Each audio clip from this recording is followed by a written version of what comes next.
Tai kaip mes namuose gaminamės mačą? Žiūrim. Tai pasiemam geros kokybiškos mačos ir sėtuką. Pasijoti mačą yra labai svarbu, kad nesusidarytų gumuliukai. Tai mača prieš pilant vandeniu turi būti va tokia biri. Geriausiai yra apie 70 laipsnių temperatūra.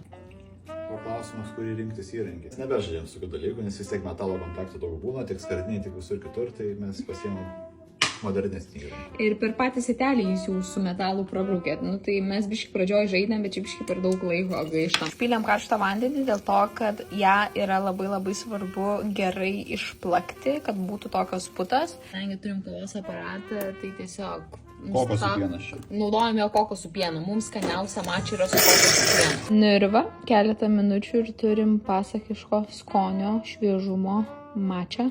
Nu ir dar Osvaldas pagardina uogienę. Skanu.